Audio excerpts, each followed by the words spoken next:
14 भुवनर मालिक होचन महाप्रभु जगन्नाथ। चका आखि को जतबेले जने देखि दिए तार हृदयर भाव वेग सहित महाप्रभु जड़ित होते। तो चारिद्वार खोला होता आज जो चारिद्वार बंद कर दिया असंबल भीड़ देखा मिलूँ।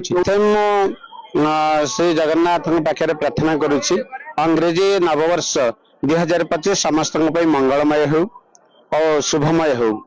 आमर सनातन धर्म रे किंतु एटा नववर्ष नुहे आमर चैत्र मास शुक्ल पक्ष प्रतिपदा तिथि किंतु अंग्रेजी वर्ष अनुसार कैलेंडर जेहेतु चेंज हुए तेणु आज दिनटा को प्रथम दिन भाव में ग्रहण कराई। तेणु अनेक भक्त माने आसी प्राय लक्षाधिक भक्त महाप्रभु को दर्शन करने आसछन्ति कहीं प्रथम दिन वर्षर प्रथम दिन जनवरी मास आरंभ दिन से प्रभुंकर दर्शन से कार्य करिथांती।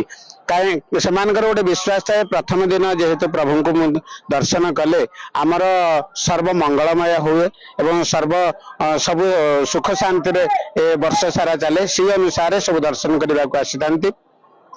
महाप्रभु पाखे सबुदिन महाप्रभु होते नित्य नूतन एवं सदा सर्वदा से नुआ जेते देखुवे से नुआ भाया लगुवे कहीं कालिया शांतर जो लीला थाए से मनुष्य लीला करी सदा सर्वदा नूतन।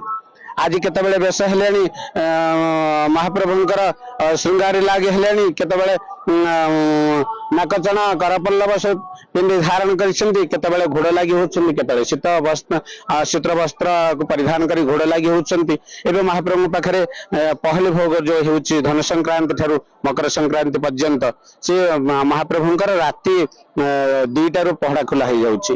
तेणु आज देखा गले नूतन वर्ष 12टा 12:30 राति पहड़ खोला है गोटे राति। तेणु अनेक भक्त गोटे राति आसी अपेक्षा कर धाड़ी लंबा लाइन रही प्राय मार्केट चक पर्यंत अति माने लक्षाधिक लोक महाप्रभु को श्रृंखलार सहित दर्शन कर समस्त मंगल परिवार मंगल आज प्रार्थना करुछन्ति जेहेतु वर्षर आरंभ दिन। तेणु आम भी से भितर चलीचु तेणु समस्त मंगल महाप्रभु आम प्रार्थना करवा जो जगतर मंगल सी होते नित्य नूतन अव्यक्त अचिंत्य तांकर रूप नहीं गुण नहीं सी होते वर्णन अवर्णनीय जहाँ रूप को थरटे दर्शन करदेले आम भीतर दिव्यता भाव अनुभव हुए।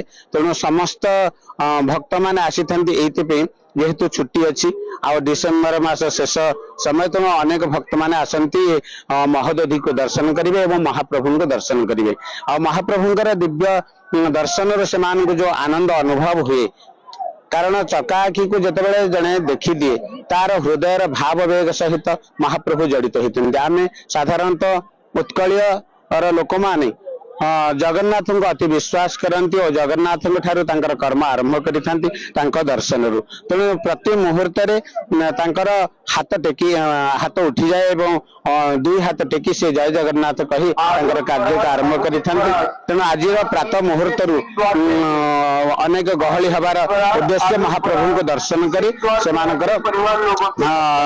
वर्षटी शुभकामना से माने चिंता करिथांती। एटा हूँ नववर्ष आउ मुख्य कथा हूँ महाप्रभुंकर ए दर्शन रु समस्त शांति प्राप्ति हो समस्त जीवन रे आनंद अनुभव हो।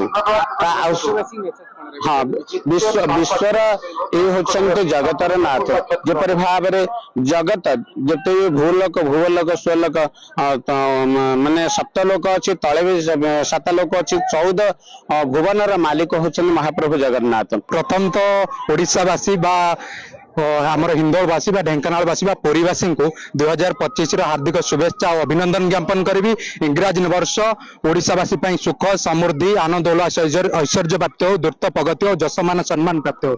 बहुत खुशी लगिला बहुत भीड़ अच्छी आज पुरी रे आपण मानकर लाइव टेलीकास्ट भी चली आज सांबादिक भाई को आरंभ कर समस्त जनप्रतिनिधि मैंने आसी समस्त धन्यवाद ज्ञापन कर सहयोग आज पुरी पूरा शांति श्रृंखलार सहित पुलिस व्यवस्था शांति श्रृंखला सहित कार्यक्रम चली ठीक आगे आखि मिसिला पूरा भल भाव दर्शन कलु ए तिलमात्र हाँ पहिल भोग बाहर किंतु अन्य कार्यक्रम थिला आमर आज कार्यक्रम अच्छी से प्रसाद सेवन भी भल आमर प्रसाद सेवन भी भल भाव जिला प्रशासन करिछि किंतु जो चारिद्वार खोला होइतला आज जो चारिद्वार बंद कर दियाला ता असंबल भीड़ देखिया मिलुछि सेटाउ टिके देखिया पड़ुछि जने जने पदे भाबुछि दर्शन करि परिबेनी जो टाइप रो भीड़ रे अछंती 2 किलोमीटर लाइन लागिछि सेते दर्शन करि परिबे नै संदेहजनक समस्त आउतर धन्यवाद ज्ञापन करुछि पीपीएल ओडिसा को धन्यवाद ज्ञापन करुछि आपण मानकर सहयोग कामना आज पुरी चंद्वार भुवनेश्वर रे द्वार करी ओडिसा सारा बा इंडिया रे हमर पहुंच पारछि समस्त धन्यवाद जय जगन्नाथ।